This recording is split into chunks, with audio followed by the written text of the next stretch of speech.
है। हाँ, उनकी फट रही है अब सिलने वाला पैदा नहीं है। हमारा ही खा के हमारे ही घर में मुते और हमारे सर पे मुते और हमारी बच्चों को काटे और हमारी बेटियों को, बहन बेटियों की इज्जत को खिलवाड़ करें। अरे जाओ जाओ, ये आज का भारत है, ये कल का भारत नहीं है। और मोदी जी ऐसे ही नहीं बैठे, इतनी जनता ने, सबने, हमने चुन के ऐसा ही नहीं बिठाला। ये बच्चा पैदा करते रहेंगे, मोदी जी बहुत कुछ कर जाएंगे। सीसीएस की पहली बैठक हुई थी जिसमें सबसे बड़े फैसले लिए गए कि उनका पानी रोक दिया और उसके बाद जो है 48 घंटे का अल्टीमेटम दिया था कि जो पाकिस्तानी लोग हैं उनको जो है वापस भेज दिया जाए उनके मुल्क। हालांकि कुछ लोग यहाँ पर भी रह रहे हैं, उनका जो है आप देखेंगे कि उनके 25 लाख बच्चे हैं, खुद यहाँ पर भी रह रहे हैं। किस तरीके से वो हमारे लिए खतरा है? खतरा? अब उनको खतरा है, हमें कोई खतरा नहीं है। बहुत खतरा हो लिया, अब उनको खतरा है हमसे। अब तक हिंदू है ना, ये समझ नहीं पा रहा था। भाई भाई भाई, हिंदू बेचारा है, भावनाओं से सोचता है, दिल से सोचता है, यानी सब भाई भाई हैं। तो फैसले लिए पहली बैठक में, वो सही थे आपके मुताबिक? क्या सही था, क्या सही है? मुझे तो कुछ नहीं सही लगता।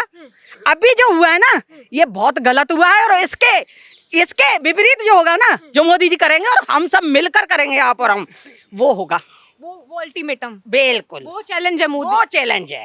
मोदी जी जो करेंगे ना, अभी तो सब सोए हैं, अभी तो आधे तो हिंदुओं को भी नहीं पता कि क्या होगा, क्योंकि कुछ लोग ऐसे हैं जिनकी वजह से, जयचंद, जिनकी वजह से ये सब हुआ, ठीक है, तो उनकी वजह से हो रहा है ना, तो उनको भी नहीं पता कि क्या होगा। और ऐसा होगा कि वो भी याद करेंगे कि हाँ, जीवन में कोई प्रधानमंत्री आया और उसने किया। क्या लगता है युद्ध होकर रहेगा इस बार? युद्ध भी इनको किस तरीके सबक सिखाना चाहिए? सबक, वो तो प्यासा ही मर जाएगा। पाकिस्तान मूतने के लिए, हिंगने के लिए मर जाएगा वो। मैं ऐसी भाषा बोल रही हूँ, इसलिए बोल रही हूँ, आप बुरा ना माने कि मैं ऐसे इस तरह बोल रही हूँ। यहाँ पर उसको है ना, पानी पिलाने वाला कोई नहीं होगा। और जब वो तड़प तड़प के मरेगा ना, तो अभी भी तो लेडीज कह रही है वहाँ की कि हमारे तो बच्चों के लिए डायपर धोने के लिए पानी नहीं है। ठीक है, अभी से बिलबिलाने लगे, अभी तो शुरुआत हुई है। क्या कहेंगी?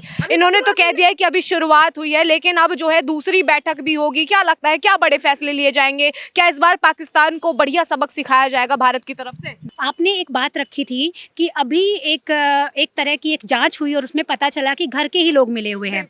मैं सर्वप्रथम अपनी ये बात रखना चाहती हूँ कि जो लोग वहाँ रह रहे हैं वह उनका घर ही नहीं है। सबसे पहली बात, कश्मीर कश्मीरी पंडितों का है और अगर कश्मीरी पंडितों को कश्मीर में भेज दिया जाए तो ये 101% की बात है कि कश्मीर कभी भी लहूलुहान नहीं होगा। वह लहूलुहान इसीलिए होता है क्योंकि वहाँ जिहादी रह रहे हैं और वे कुकृत्य करते हैं पाकिस्तान के आतंकवादियों के साथ मिलकर के। आपने कहा कि पाकिस्तान कह रहा है कि आप जाँच करवा लीजिए। हमने जब से जन्म लिया है उससे पहले का अगर हम डाटा देखें, हर समय पाकिस्तान यही बात रखता है कि आप जांच करा लीजिए, जांच करा लीजिए, और जांच कराने के बाद हर समय पाकिस्तान की गलती निकलती है। तो आप देखिए, इतने बम ब्लास्ट जब से अगर मेरा जन्म हुआ है, हालांकि 26/11 का, पुलवामा का, पहलगाम का, 2001 का, सभी में जो है पाकिस्तान ही निकलता है। हर बार वो अपनी नाकामी को छिपाता है, अपने आतंकवादियों को भारत की तरफ भेजता है। लेकिन इस बार पाकिस्तान की तरफ से ये भी कहा गया कि अगर हमारा पानी रोकने और मोड़ने की कोशिश की तो यहाँ पर या तो पानी बहेगा या फिर उनका खून बहेगा। उनका समझते हैं, आप हिंदुस्तानियों को सीधा सीधा चैलेंज कर रहे हैं। देखिए, सबसे पहले तो मैं पाकिस्तान की पूरी आवाम को ये बता दूं कि अब वो समय चला गया है कि जब वो ये गीदड़ वाली भभकी देकर के हमें कहते थे कि खून बहेगा। अब आ जाइए, अब भारत की माताओं ने, बहनों ने और बेटियों ने अपने हाथों से चूड़ियां निकाल करके तलवार धारण कर ली है और अब आ जाइए मैदान में, हम भी देख लेते हैं कि उनका खून कैसा है और हमारा खून कैसा है। वो कहते हैं कि उन्होंने जब देश आज़ाद हुआ तो उन लोगों ने देश की आज़ादी में अपना महत्वपूर्ण योगदान दिया। अरे आपने महत्वपूर्ण योगदान दिया तो आपको एक टुकड़ा दे तो दिया, आप वहाँ क्यों नहीं रहते? वो तो आपसे संभलता नहीं है। आपके यहाँ के बच्चे भूखे मर रहे हैं, आपके यहाँ पे महिलाओं की क्या हालत है, आप वो देखिए। आप भारत की बात करते हैं, पीओके भी चाहते हैं। देखिए, पीओके तो उनकी चाहने की मंशा ये खत्म हो चुकी है। अब तो वो पीओके क्या, मैं तो उनसे कहती हूँ कि आप अपने अल्लाह अकबर को कहिए कि वो पाकिस्तान ही बचा ले, वही बहुत है। पीओके को तो भूल जाए, लेकिन वो पाकिस्तान ही बच जाए, वही बहुत बड़ा काम है। तो इसीलिए उन पाकिस्तानी कहते हैं कि जांच करा ले। ठीक है, आप दीजिए, आपके यहाँ जितने भी संगठन हैं आतंकवादियों के, उनको अपने देश से बाहर निकालिए। आप देश से बाहर निकालिए उन सभी को। हमारे देश के जो प्रधानमंत्री हैं नरेंद्र मोदी जी, उन्होंने उन सबको बहुत बार मौके दिए हैं, बहुत बार मौके दिए हैं, लेकिन इस बार उनको मौका नहीं दिया जाएगा। इस बार मौका नहीं दिया जाएगा। और हम सब ये मोदी जी से आह्वान करते हैं कि आपको मौका देना भी नहीं है, खून के बदले इस बार हमें खून चाहिए। उन्होंने धर्म बताकर पूछा था, हम धर्म बताकर मारेंगे। उन्होंने धर्म पूछकर मारा था, हम धर्म बताकर मारेंगे। और अब दुश्मनों की खैर नहीं, अब दुश्मनों की खैर नहीं, हनुमत संग जारेंगे, हनुमत संग जारेंगे। जिस प्रकार हनुमान जी ने लंका में जाकर के उस लंका को जला दिया था, वैसे ही हनुमान जैसे वीर आज अपने हाथों में गदा लिए, पताका लिए खड़े हुए हैं। उन्हें पता नहीं चलेगा कि कब उनकी लंका में घुस करके उसको आग लगा करके आ जाएंगे। ठीक है, जिस तरीके से पाकिस्तान ने अभी हाल ही में कल रात को प्रेस कॉन्फ्रेंस की, उसमें बताया कि जो है भारत कुछ बड़ा करने वाला है। हालांकि डर भी लग रहा है, लेकिन उन्होंने चैलेंज भी दिया है कि हमारे पास जो है 170 परमाणु हथियार हैं और हमने भी चूड़ियां नहीं पहनी हुई, हम भी ईंट का जवाब पत्थर से देंगे। इस तरीके से पाकिस्तान ने कहा है। क्या कहेंगे आप? क्या हमारे पास नहीं है परमाणु हथियार? अरे बाप बेटी से पैदा हुआ है या बेटा बाप से? हैं? वो तो हमारे से पैदा ही तो हुआ है, हैं? और उसके बाप ने पहले सीखा या उसकी हमारे पास सैन्य बल कम है, लेकिन हम परमाणु हथियारों से जंग करेंगे तो हम जीत सकते हैं। हमारे पास नहीं है क्या परमाणु बम? वो किस नींद में सोया हुआ है? मैं एक फौजी की पत्नी हूँ और बागपत क्षेत्र चौधरी चरण सिंह की धरती से आती हूँ। उसी धरा से अग्नि फूटी थी, अंग्रेज भागे थे। और ये तो क्या है, ये तो क्या है? और उसी धरा से फिर चिंगारी फूट गई है। मैं मोदी जी को भी कहना चाहती हूँ कि अब हम चुप नहीं रहने वाले। हम आपको इस गद्दी पर इसलिए लाए थे कि हमें सुरक्षा चाहिए, हमें अपना सम्मान चाहिए, हमें अपने भाइयों की कलाई चाहिए राखी बांधने के लिए, हमें अपनी बेटियों का मांग का सिंदूर चाहिए। हम अपना जेवर दे देंगे, हम अपनी गुल्लकें दे देंगे और तन मन लगा देंगे देश के ऊपर। हम अपने जो फौजी भाई बैठे हैं उनको भेज देंगे सीमा पर। तैयारी चल रही है, लेकिन हमें सम्मान चाहिए। और जो ये गद्दार जयचंद बैठे हुए हैं देश में, हमें इनसे सबसे पहले इंसाफ चाहिए। हम कि मोदी जी ने उनको अल्टीमेटम भी दिया था, उनको चैलेंज कर दिया था कि अगर इसमें कोई भी निकला तो उसको जो है मिट्टी में मिलाने का काम सरकार करेगी। आप देखें कश्मीर में 6 आतंकवादियों के घर जो है निस्ते नाबूद कर दिए, ख़त्म कर दिए, और जो आतंकवादियों के लिए जो है सर्च ऑपरेशन भी जारी है। लेकिन क्या कहेंगे आप, पहलगाम में हिंदू और मुसलमानों को ढूंढ ढूंढ कर चुन चुन कर मारा गया, और जो मुसलमान थे उनको बख्श दिया गया, जो हिंदू थे उनको मारा गया। घर तोड़ने से क्या होता है? उनको क्यों नहीं मारा जाता? जैसे हमारे हिंदू भाई मारे गए, उनको क्यों नहीं मारा जाता? घर तोड़ने से क्या होता है? पहलगाम में निर्दोष लोगों को मारा गया और खास तौर से उनको चुना गया कि वो हिंदू हैं या मुसलमान हैं, उसको लेकर के आप क्या कहेंगे? सर्वप्रथम तो हम यहाँ जंतर मंतर पर सब लोग विश्व हिंदू महासंघ के सभी लोग आज इसीलिए इकट्ठा हुए हैं। ये जो हमने प्रदर्शन किया है, ये उसी के आक्रोश में हमने किया है।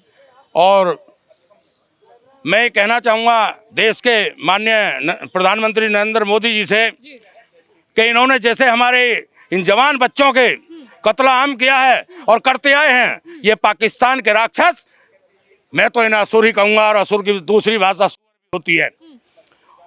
तो मैं चाहता हूँ मोदी जी से इस कार्यक्रम स्थल के माध्यम से मैं कहना चाहूँगा कि इस पाकिस्तान को, इस विश्व की जो हमारा नक्शा है, इससे ख़त्म कर देना चाहिए। ये जो कैंप वहाँ लगाकर आतंकवादियों को पैदा कर रहा है पाकिस्तान, बार बार हमारे हिंदुओं को कत्लेआम किया जाता है, बार बार इन राक्षसों को भेजा जाता है हिंदुस्तान के अंदर। तो माननीय मोदी जी, माननीय प्रधानमंत्री जी, मैं आपसे कहना चाहूँगा कि इन असुरों का खात्मा बहुत ज़रूरी है। सृष्टि में पीछे भी आप हिस्ट्री उठा कर देख लो, जब जब असुरों का आतंक बढ़ा है तो उनका खात्मा करना बहुत ज़रूरी हुआ है। और आज इनका वक्त आ गया है कि मोदी जी के कार्यकाल में मैं चाहता हूं कि हमारे भारत की सेना भेजी जाए और इस पाकिस्तान को ख़त्म किया जाए, नरसंहार किया जाए, जैसे हमारे यहाँ नरसंहार करते हैं आकर।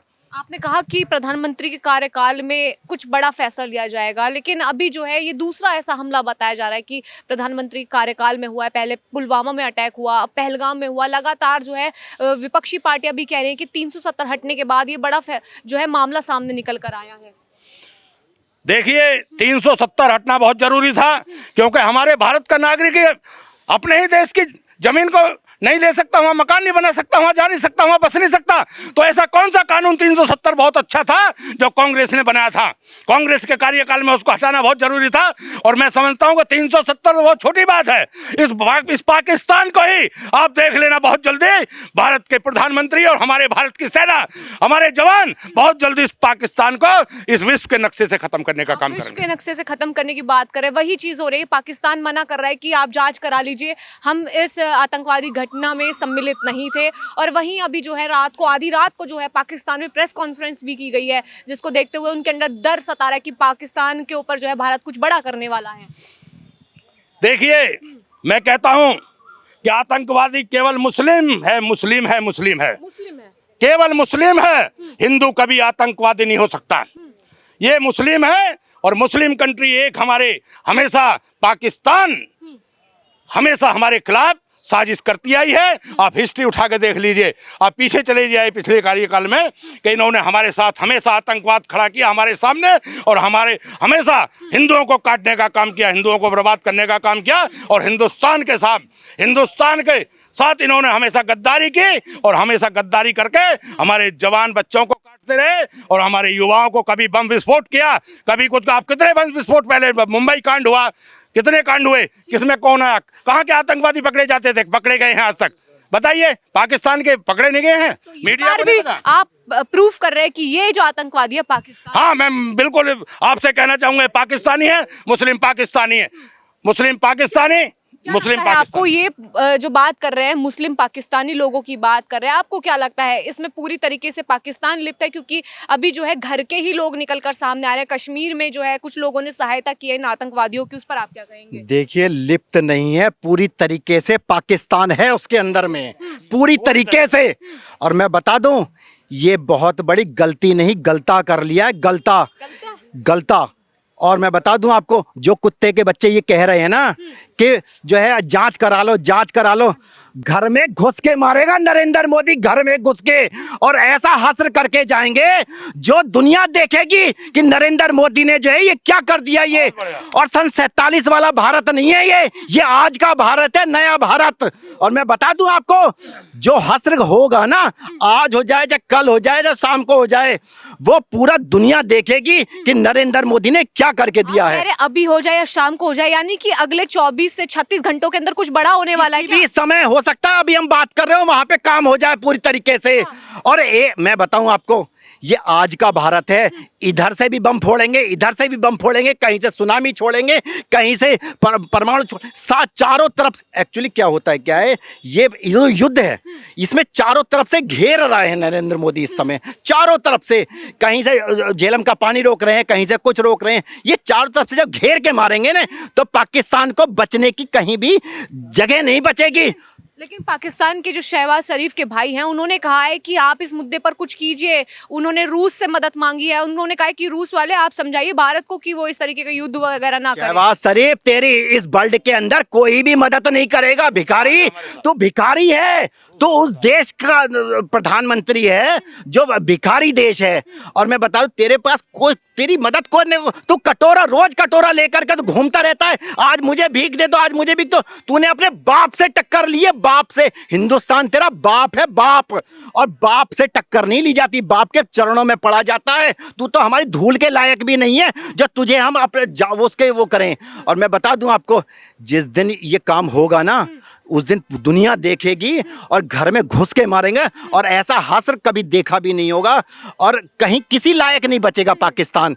और मैं बता दूं आपके चैनल के माध्यम से, जो इस समय हो रहा है ना, सबसे बड़ी चीज़ तो मेरे को बड़ा दुख होता है, जो हमारे ही देश का खाने वाले हमारे देश के अंदर रह रहे हैं, हमारे ही देश के अंदर राजनीति कर रहे हैं। फारूक अब्दुल्ला जैसे आदमी ये हमारे को कह रहे हैं कि जो है पाकिस्तान तुम छोड़ोगे तो पाकिस्तान ने कहीं चूड़ियां नहीं। पर पहले तो ऐसे आदमियों को नरेंद्र मोदी जी लोकसभा से बाहर करो, और ऐसे लाल चौक पे खड़े करके ऐसे व्यक्तियों को गोली मार दो। मैं कह रहा हूँ गोली मार दो, उसकी जिम्मेदार। और मेरे को अगर कह दो, छूट दे दो, तो मैं जाके गोली दूंगा फारूक अब्दुल्ला के जा करके। आप करेंगे? मैं कर दूंगा हिंदू होने के नाते मैं करूंगा। क्यों मेरे देश के साथ वो कर रहा है, पाकिस्तान की हिमायत दिखा रहा है और हमारे को जो है आंखें दिखा रहा है, खा रहा है यहाँ का, नेतागर्दी यहाँ कर रहा है, लड़का जो है मुख्यमंत्री यहाँ का, सब कुछ यहाँ के हैं और उसके बावजूद जो है फारूक अब्दुल्ला हमें कह रहा है कि पाकिस्तान ने चूड़ियां नहीं पहन रखी है। तो हमारे देश का जाके चला जा पाकिस्तान, पहले तो इसे ही बॉर्डर के बाहर भेज देना चाहिए ऐसे आदमियों को।